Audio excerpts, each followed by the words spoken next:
आपके ऊपर 2147 से हमला होता है। मानते हैं कि 2147 जैसे घातक हथियार जो कि केवल पुलिस प्रशासन के पास ही मौजूद होता है, वैसे हथियार से आपके ऊपर हमला होना यह खुद में एक गंभीर सवाल को पैदा करता है। आप सरकार के विरुद्ध बोलिएगा, सरकार के विरुद्ध चलिएगा, जो प्रतिनिधि यहाँ हैं उनके खिलाफ बोलिएगा तो आप फंसिएगा, आपको झूठा मुकदमा में फंसाया जाएगा।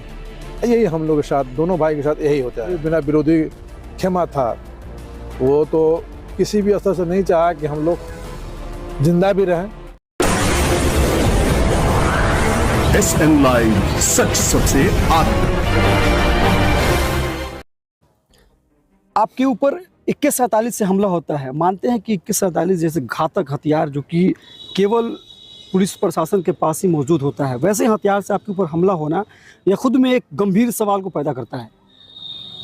तो ये तो कानून का काम है जी। ये तो सच बात है कि हम पर 47 नहीं 647 से गोली चला। अच्छा, 647 जी, और सैकड़ों करीब 300 राउंड से ऊपर गोली चला, जिसमें पुलिस 50-60 राउंड गोली खोखा बरामद भी की। अब प्रशासन अब किस रोल में रही कि अभी तक उस घटना का सही से जांच नहीं कर पाई। अभी तक नहीं हो पाया। हाँ, उसको ठंडा बक्सा में डाल दिया गया। नहीं तो इतना कारतूस बरामद होने के बाद अभी छोटा छोटा मामला में बड़ा बड़ा सिस्टम हिल जा रहा है।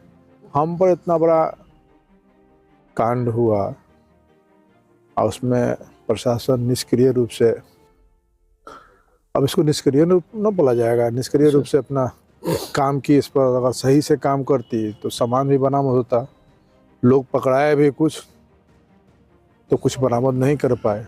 अब कहीं ना कहीं प्रशासन का इसमें विफलता है।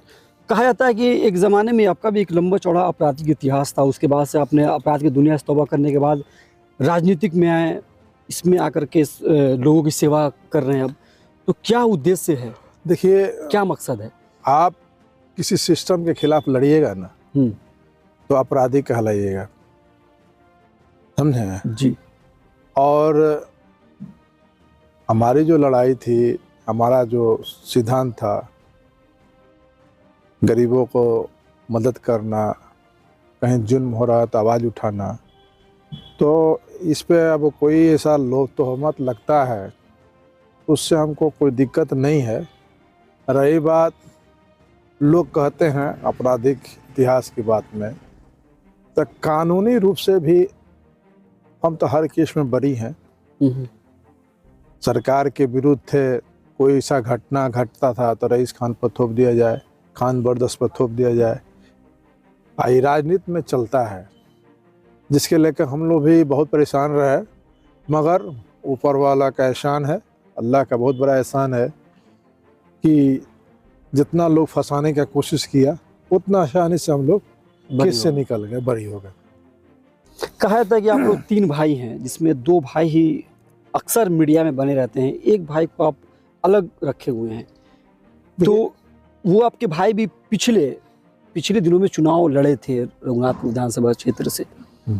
तो क्या लगता है कि मतलब इस बार का जो समीकरण है किस तरीके से बदलेगा? देखिए, इस बार तो खुद हम चुनाव फाइट हम कर रहे हैं। लोकसभा में MLC चुनाव में हम लड़े ही हैं। जी जी। और सिवान का समस्त जनता का आशीर्वाद और प्यार मिला है हमको, जिसके बदौलत दूसरे स्थान पर है और निर्दलीय प्रत्याशी के रूप में।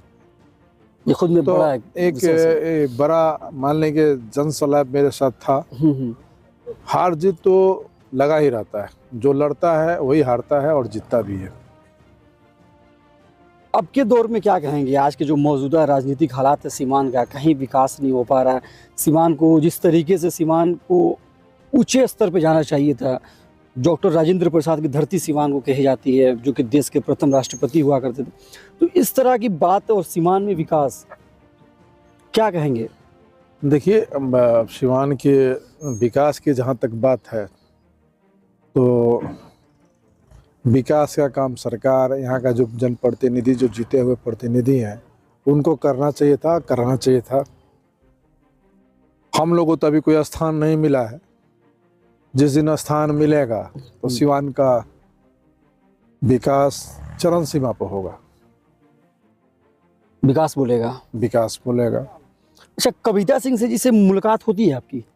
ना ना ना ना, सिवान के सांसद हमें हो। सांसद रही है, उनसे कभी हमको मुलाकात नहीं हुई है। 5 साल उनको मिला सिवान के लिए जी। क्या आपको दिखता है कि कविता सिंह ने 5 सालों में क्या कुछ किया, कितना विकास हुआ जितना होना चाहिए? देखिए, जो भी जब प्रतिनिधि है अपने जानने में उनको विकास कराना चाहिए था। चाहे विकास की भी होंगी तो संपूर्ण विकास तो नहीं हो पाता है कि आप चाहेगा तो अकेले सब कुछ कर लीजिए, ये भी नहीं है ना। विकास का काम तो पहले से रोड का सिस्टम जो है सरकार, पहले हम लोग के दौर में तो रोड ही नहीं था, अब तो हर जगह रोड है। सरकार तो हर जगह काम अच्छा से कर रही है। तो जितना पिछड़ा हुआ सिस्टम है, अब एक बैग आप चाहिएगा कि तुरंत हम उसको पेरिस और लंदन बना दें तो मुश्किल होगा। तो मुश्किल है। अब मान लें सब प्रतिनिधि अपने अपने हिसाब से काम करते हैं, मगर काम जितने भी प्रतिनिधि जो जीते हुए हैं उनको करना चाहिए, समाज का सेवा करना चाहिए। लंदन पेरिस की बात आप कर रहे हैं तो सिवान का सिसवन ढाला आप भी जाते होंगे, 1 घंटा आधा घंटा जाम में फंसे हुए होंगे। देखिए सिसवन ढाला एक 5 साल से लोग क्या किया?